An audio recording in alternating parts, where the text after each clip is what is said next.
Yeah, that's how it started. That moment, that slap.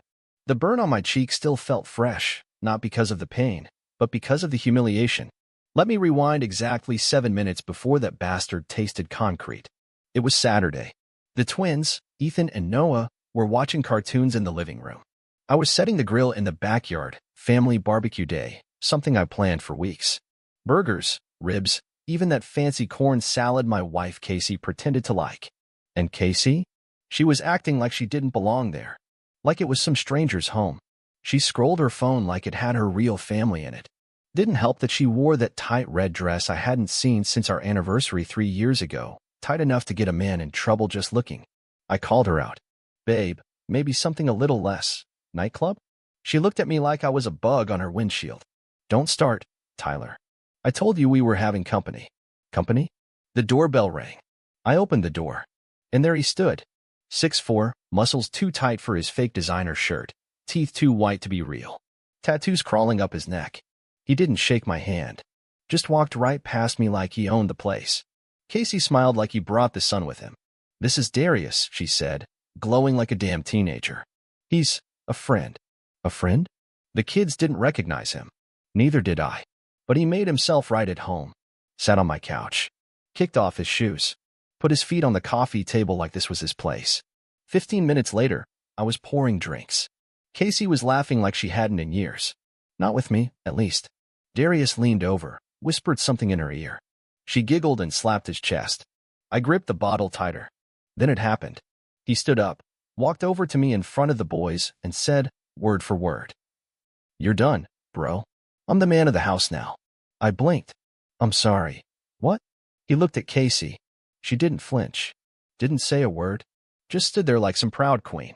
And then it came a slap. Open palm. Across my face. In front of my kids.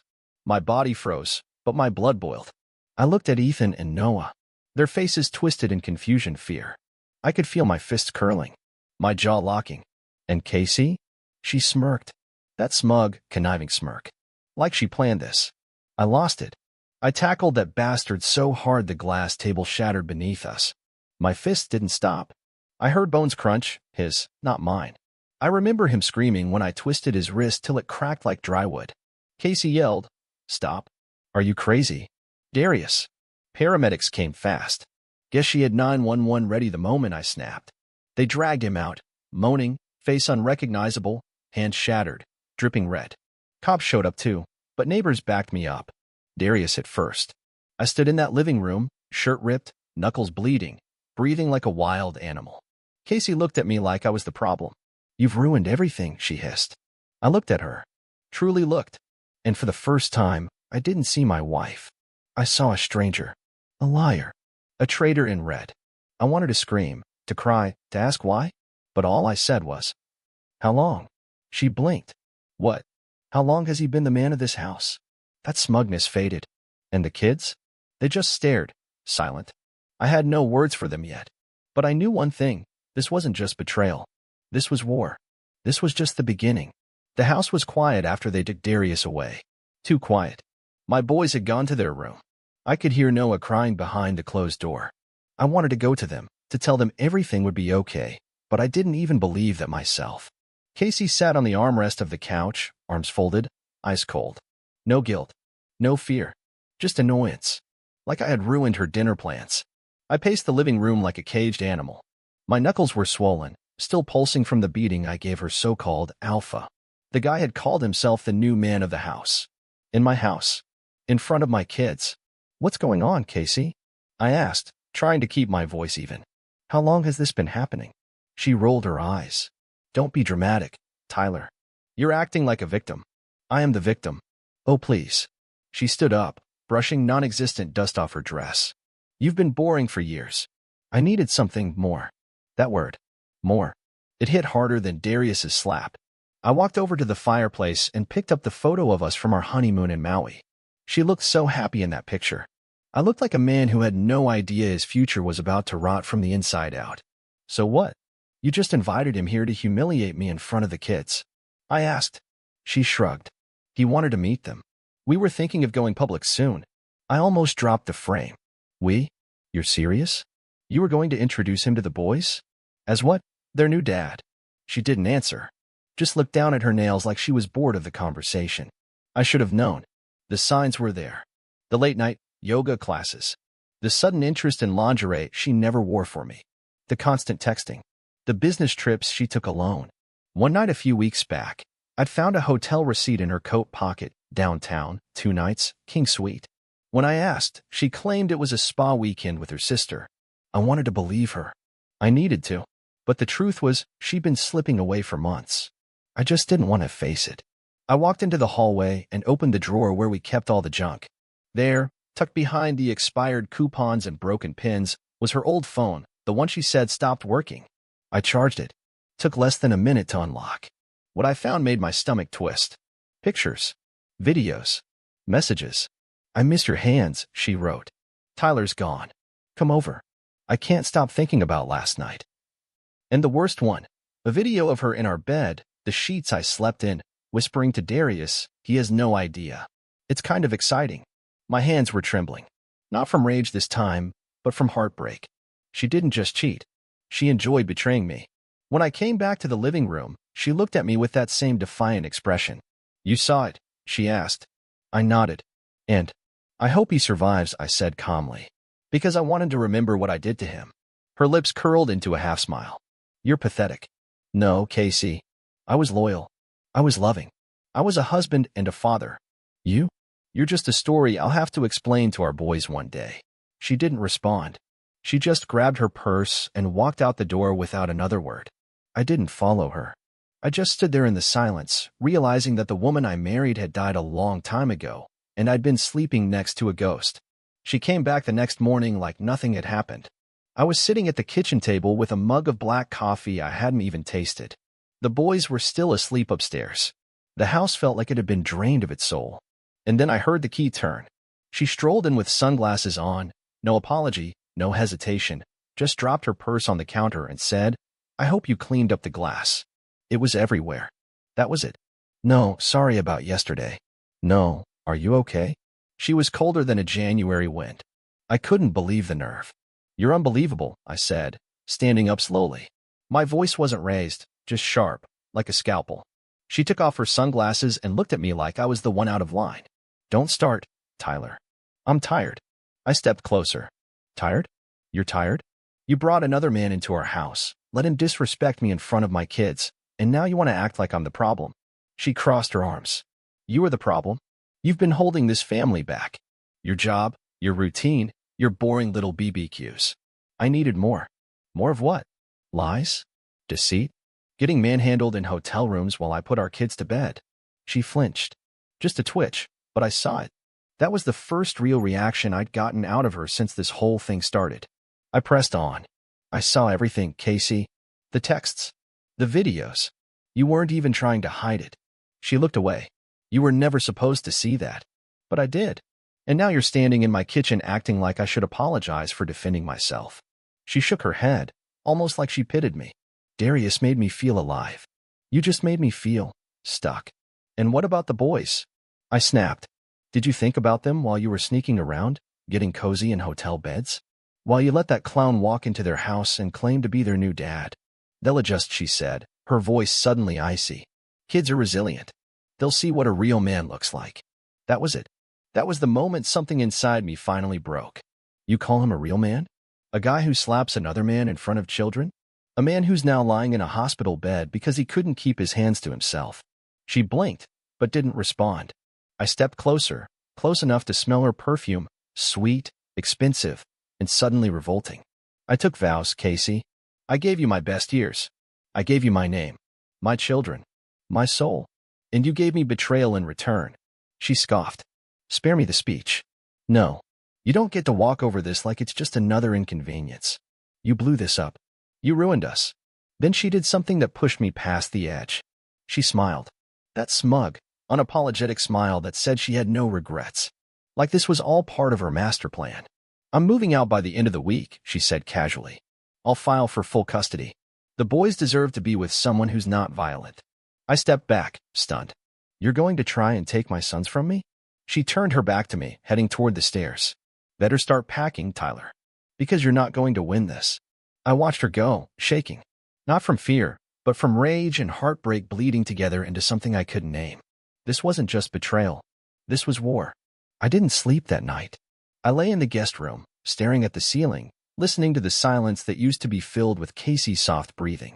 Now, it was just me and the weight pressing down on my chest. It felt like someone had ripped out my insides and left the shell behind to rot in slow motion. I wasn't just angry. I was wrecked. Everything I thought I knew, everything I believed about love, loyalty, trust, was shattered. The woman I had once defended against the world had now teamed up with a stranger to destroy the one thing I held sacred, my family. I kept replaying it over and over again in my head. The slap, the smirk, the videos, her telling me I was the problem. Each time, I felt like my chest tightened a little more. At around 3 a.m., I went into the kitchen and sat in the dark. I pulled out my phone and opened the family album. There were pictures of the boys at the beach, Casey kissing me on my birthday, her dancing in the kitchen with flour on her nose while we made cookies. That woman, she wasn't real. She was a mask. A con artist who played the role until the curtain dropped. I scrolled further back. There was a picture of me holding Ethan for the first time in the hospital. I looked terrified, proud, full of purpose. I remembered that moment, promising myself that no matter what happened in life, I would protect him and Noah. But how do you protect your children from their own mother? The next morning, I made them breakfast. Pancakes with chocolate chips, Noah's favorite. He barely touched them. Is mommy okay? Ethan asked, chewing slowly. I looked him in the eyes and forced a smile I didn't feel. She's okay, buddy. She just needs some time. He nodded, but I saw the confusion in his eyes. I knew what it meant. Kids feel the tension even when we try to hide it. He heard things, saw things. That slap, that moment, it changed everything for them, too. Later that day, I called my best friend, Kyle. He'd known me since college, been the best man at our wedding. When I told him everything, he went dead silent. She cheated on you, in your own house? He asked. Yeah. And the guy hit you in front of your kids? Yeah. Jesus, man. He sighed. That's evil. You okay? No. Not even close. We sat on the phone in silence for a few seconds. Then he said something that hit me hard. You loved her more than yourself, Ty. That's why it hurts this bad. You forgot that you're allowed to draw the line. I hadn't realized how true that was. For years, I had excused her mood swings, her distant behavior, the cold shoulder. I chalked it up to stress, kids, work, hormones, anything but the truth. I kept thinking if I just loved her more, gave her more, she'd come back to me. But you can't love someone out of being a traitor. That night, I sat on the porch and watched the sun go down. The air was cold, but I barely felt it. I wasn't just mourning the end of a marriage, I was mourning the man I used to be. The one who believed in forever. The one who thought that loyalty was enough. It wasn't. And as I watched the last light fade, I knew one thing with complete clarity. This pain wouldn't kill me, but it would change me forever. 2 days after the incident, Casey was still in the house. Not because she wanted to make peace, but because she was stalling, dragging her feet like this was some game she controlled. She'd barely spoken to the boys, barely acknowledged me, just floated through the house like a ghost in red lipstick. But I wasn't playing anymore. I sat down at the dining table with 2 cups of coffee. She walked in wearing one of her silk robes, the same kind she used to wear on the nights we'd stay up late watching movies, the nights we felt like more than just roommates. But now, it felt like a costume, just fabric hiding the venom underneath. Sit down, I said. She hesitated, but curiosity got the better of her. Fine. But if this is another guilt trip, spare me. I didn't flinch.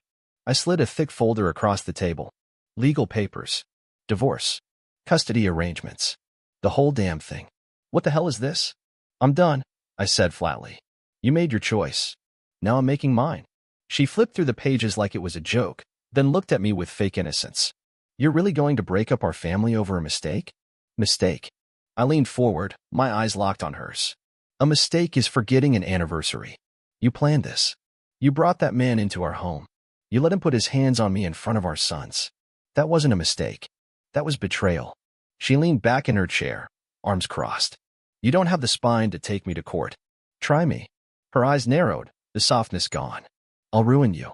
I'll take the kids. No, I said firmly. You won't. I've already spoken to a lawyer. I've got the footage from the doorbell cam. I've got screenshots of your texts. I've got witnesses. And most importantly, I'm the one who's been here. I'm the one who's fed them, bathed them, helped with homework. You're just the woman who shows up late and smells like cologne. I saw it in her eyes. The first crack in her armor. She wasn't expecting this version of me, the version that had nothing left to lose. You think you're strong now, she snapped. Wait until you're alone, Tyler. You'll come crawling back. No, I said quietly. I'll be rebuilding. That same day, I moved her things into boxes. She screamed, cried, even laughed at one point, calling me pathetic. But I didn't stop. I was mechanical numb. The love I had for her had been burned down to ashes. All that remained was duty to my boys, to myself, to whatever came next. The next morning, she was gone. She didn't even say goodbye to the kids. Just sent a text. Tell them I'll call when I'm ready. Coward. I sat with Ethan and Noah and told them the truth, or at least a version of it that their young hearts could understand. Mommy and I won't be living together anymore, I said gently. But I love you. And I'm here. Always. Ethan nodded, but Noah clung to me like the world was crumbling. Maybe for him, it was. That night, I stood in the doorway of their room and watched them sleep. I knew the road ahead wouldn't be easy. Custody battles. Court dates. Holidays split in two. Questions I'd have to answer 1,000 times. But for the first time in weeks, I felt something close to peace. The storm had passed. Now it was time to rebuild. The first week without her felt like learning to breathe again. Every room in the house echoed with a silence that used to be filled with her presence. Her perfume still clung to the curtains. Her shoes were gone from the hallway, but the dents they left in the carpet remained, like ghosts that refused to leave. But slowly, painfully, I started putting things back together. I changed the locks. Not out of pettiness, but peace. The door she once walked through like a queen no longer opened for traitors. I painted the walls in the hallway, just to cover the memory of where she used to lean and text him while pretending to scroll Instagram. I rearranged the bedroom, flipped the mattress, burned the sheets. I didn't want a single thread on that bed to carry the sin of betrayal.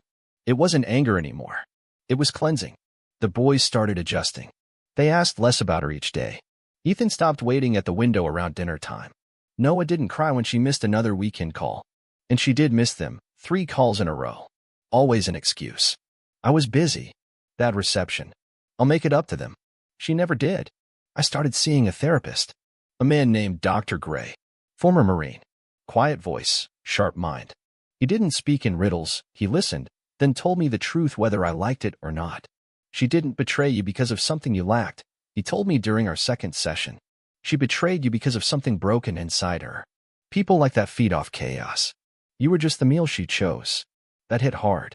Not just because it was true, but because I had blamed myself for so long. Maybe if I'd been more romantic. Maybe if I'd made more money. Maybe if I had noticed sooner. But the truth was, some people ruin good things just to prove they can. One evening, I sat on the back porch with Kyle, my best friend, the one who'd stuck by me through it all. He brought over some beers, and we didn't talk much for the first half hour. Just sat and watched the sunset. She ever try to come back? He asked finally. Not yet. He nodded slowly. She will. They always do. Especially when they realize the next guy isn't a fairy tale either. I didn't respond. I already knew Darius had disappeared. Word got around he left town after getting out of the hospital. No charges were filed. He was too ashamed to even press them. The slap that started it all ended with him crawling away like the coward he was. Funny thing is, I didn't even hate him anymore. He was just the symptom. She was the disease. That night, I found myself doing something I hadn't done in months. I laughed. Not because something was funny, but because the weight was finally starting to lift. I was still standing, still breathing, still fighting for my boys. And I realized something else, too. The worst day of my life, the day I got slapped in front of my kids and humiliated by the woman I loved, was also the day I got free. Because when someone shows you who they really are, and you finally believe them, that's the first step toward healing. I wasn't healed yet, but I wasn't broken anymore either. I was rebuilding brick by brick. And this time, I'd make damn sure the foundation was made of something that couldn't be faked. It happened on a Wednesday. I was in the middle of getting the boys ready for school. Ethan couldn't find his other sneaker, and Noah had spilled orange juice all over the counter. We were running late, as usual, and the chaos was loud but honest. Real. Ours. Then the doorbell rang. I opened it, and there she was. Casey. Standing there like she hadn't detonated our lives just a few weeks ago. Wearing a beige coat over her favorite blue dress, The one she wore the night I proposed. Hair curled. Makeup flawless. Like she'd rehearsed this moment in the mirror 100 times. "Tyler," she said softly, her eyes glossy with fake regret. "Can we talk?" The boys peeked around the corner. Noah whispered, "Mommy." She smiled at them. That same smile she used to fake her way through 1,000 lies. "Hi, baby. I missed you." I held the door halfway open. "What do you want, Casey?" She gave me the look, the one she used when she knew she was in trouble and needed to spin the script. "Just a few minutes, please." I told the boys to finish getting ready and stepped outside with her, pulling the door shut behind me. She folded her arms and lowered her voice. "I messed up. I know I did." I stared at her. "Took you long enough." "I thought I knew what I wanted," she said, her voice cracking just enough to seem real. "I thought Darius was different. He made me feel alive, and I confused that with love." I didn't say a word. Let her keep digging. "But he's gone, and I've had time to think. You're a good man, Tyler. A great father. I want to come back." There it was. The return. I almost laughed. "You think this is a movie?" I said quietly. "You cheat, humiliate me in front of our kids, almost tear this family apart, and now, because your boy toy ran off, you just walk back in and pick up where you left off?" Her face hardened. "I didn't expect forgiveness. I just want a second chance. For the boys, at least. For them." I repeated. "You left them. Missed every call. Skipped visits. Do you even know what Noah said last week? He asked me if you were dead, because that made more sense to him than a mother who just disappears." Tears welled in her eyes, but I didn't flinch. I was past that. "I'll fight for custody," she said, voice trembling. "You know I will." "Then fight," I said. "But you better bring more than a fancy dress and crocodile tears. Because I've got everything. The messages. The videos. The hospital report. You lost the right to call the shots the day you let him put his hands on me in front of our sons." She looked like she'd been slapped. "I never stopped loving you," she whispered. That was the last straw. I stepped closer, looked her dead in the eyes. "You loved the idea of me, Casey. The version that paid bills, played house, kept the image clean. But real love? Real love doesn't cheat. It doesn't bring another man into our home and call him the new father while our kids watch. You didn't love me. You used me." She opened her mouth to respond, but nothing came out. Just air. I turned the handle and opened the door. "You want to talk? Get a lawyer. But until then, stay the hell away from my kids." Then I closed it behind me, locking her out for good. Noah looked up at me. "Is Mommy coming in?" I knelt beside him, placed a hand on his shoulder. "No, buddy. Mommy has to figure some things out. But I'm here, and I'm not going anywhere." And for the first time in a long time, I meant it. It's been 3 months since I closed the door on Casey for good. The court granted me primary custody. She didn't fight as hard as she said she would. Maybe she knew deep down that whatever she used to have over me was gone. Maybe she finally saw what everyone else already knew. Her power only worked when I still cared. But I didn't. Not anymore. Ethan started sleeping through the night again. Noah laughs more now, real laughs, not the forced ones kids used to cover up confusion. We've got a rhythm going. School in the morning, dinner together, movie nights every Friday. I never thought peace could feel this strange. After all the chaos, silence feels suspicious. But I'm learning to trust it. One evening, I sat on the porch watching the boys chase fireflies in the yard. Their giggles echoed through the air like music. And for the first time in what felt like forever, I wasn't waiting for something to go wrong. I was just present. Carl came by that night with 2 beers. He didn't ask if he could stay. He just dropped into the chair beside me like he always did. "So," he said, cracking his bottle open, "you ever gonna date again? Or are you becoming the neighborhood monk?" I laughed, genuinely laughed. "One crisis at a time, man." He nodded. "Good. Don't rush it. You've been to hell. Enjoy the quiet." And I have been. But I've also been reflecting, digging deep into what happened, why it happened, and what it taught me. You don't come out of something like that the same, man.